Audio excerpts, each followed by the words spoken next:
Cal Jillson, SMU political science professor. Cal, in all your years, anything close to this in our history? No, there isn't. We have never gotten this close to a presidential election and to the major party national conventions and lost a candidate that then had to be replaced. If you go all the way back early in American history, you do find some examples of a party divided and working against its nominee, but nothing quite like this. Very dramatic. So it's not a given that she's going to be the nominee, although it appears with the number of endorsements that are coming, they're trying to, line up and maybe keep others on the sideline. Yeah, I think Kamala Harris was endorsed by President Biden as he left the race, and other senior Democrats have also endorsed her. She is the steady path forward because it's the Biden-Harris campaign that has $96 million cash on hand in the bank and has a standing national organization that she could take over. Anything other than that is more chaos among several potential nominees until you center on someone, and then you've got to worry about how you transfer the assets of the Democratic Party to that new nominee. So I think the clear path is Harris. The cliff is an alternative open process.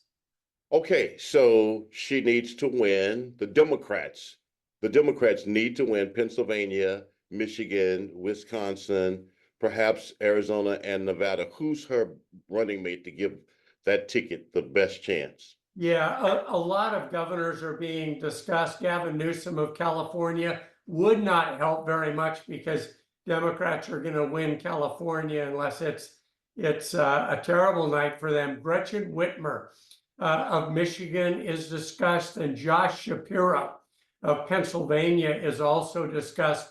He's just new in his gubernatorial term in Pennsylvania, so that would be kind of light on experience if you had Kamala Harris and Josh Shapiro. People also talk a little bit about Roy Cooper, Democrat of North Carolina, because North Carolina could be in play if the Democrats can steady themselves and get into a regular campaign.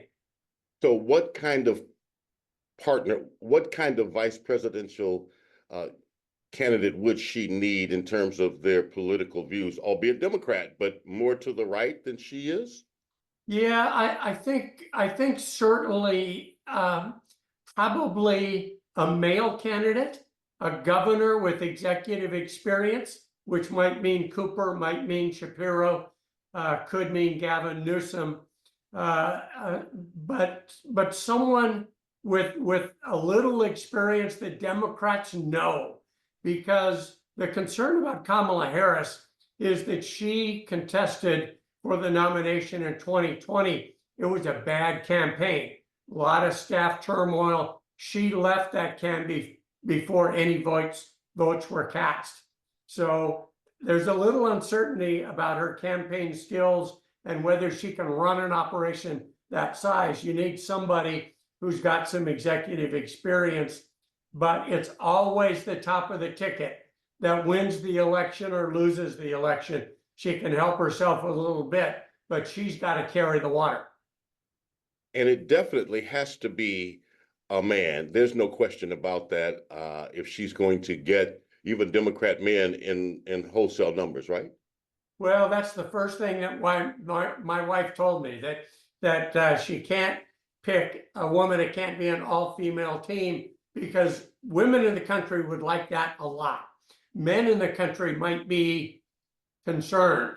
And so I think Democrats have to find solid ground, and they've got to do that as quickly as possible. So they can't cause additional concern. They've got to steady up, get a campaign underway, and then make their case against Donald Trump and the Republicans. So you've had plenty of turmoil. Now you need stability, and every choice you make has to be in light of searching for that stability.